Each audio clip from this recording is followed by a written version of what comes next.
42 listes 30 listes mais loolu c'est excessif. Gradec et l'ONG 3D jugent impossible l'organisation des législatives avec 47 listes en une journée.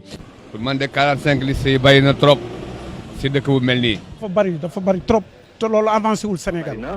ñeent fukki liste ak juróom-ñaar bari na. Il est logique et normal d'accepter que 47 listes, mais c'est énorme pour une élection législative pour une population de 14 millions. 45 listes boo moytuwul mu yokk sax. maa ngi koy wax benn télévision démb. bu ñëwoon ca kër ga. may leen yéen fi ne 47 caméra ngeen war a soxla. waaw.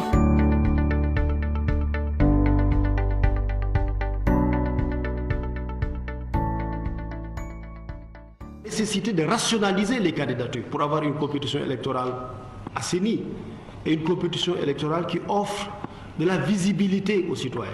jàpp naa ne suñu jógee ci élection législative yi acteurs politiques yi daañ toog def taxaw seetlu ci seen bopp.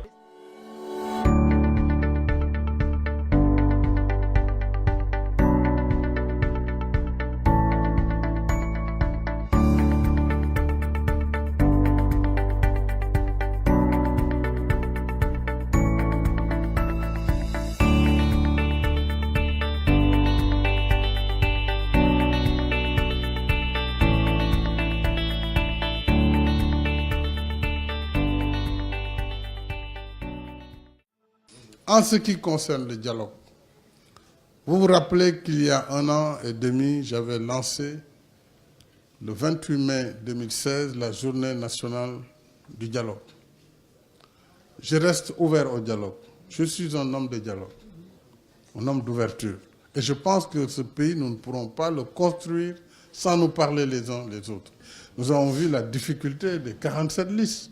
Donc si nous ne prenons pas des mesures particulières par rapport à un certain nombre de situations, il arrivera un moment où il sera impossible d'exercer le vote puisque nous serons dans une confusion totale et généralisée. Donc, là, il faut que les uns et les autres puissent accepter de se parler. En tout cas, je tends la main à la classe politique et au-delà de la classe politique, à toutes les forces vives.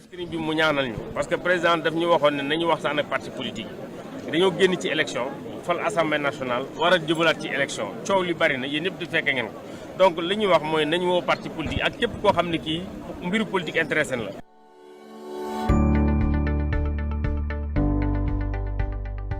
PDS et ses alliés rejettent la main tendue de Macky Sall.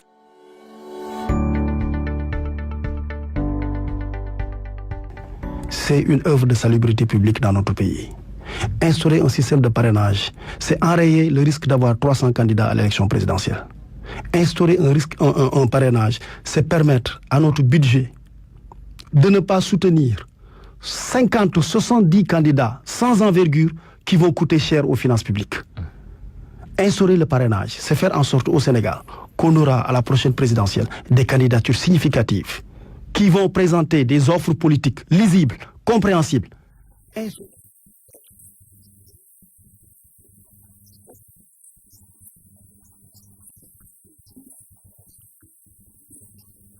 Suma position si ponk bi mooy que man principe bu parrainage maanaam le fait que ñu ne kuy nekk candidat président de la République war nga nag wane as tuut loo pesé pour que ku nekk rek bañ jóg nekk candidat loolu lu ñu mën a dégg la parce que man dama nangu ne y a aucune raison que ñu ne indépendant bi dañ koy teg parrainage ne parti politique duñ ko teg parrainage kooku moom la ñu mës a défendre parce que loolu dafa safaano ak charte africaine des droits de l'homme et des peuples. kon yow jàpp parrainage pour tous war na mën a am sur le principe. waaw waaye. man gëm naa ne pour éviter l'anarchie ci liste yi war nañu def li nga xam ne alors moom mooy parrainage. loolu pour que Sénégal fexe ba ñu wàññi parti politique yi loolu ñëpp a ci d'accord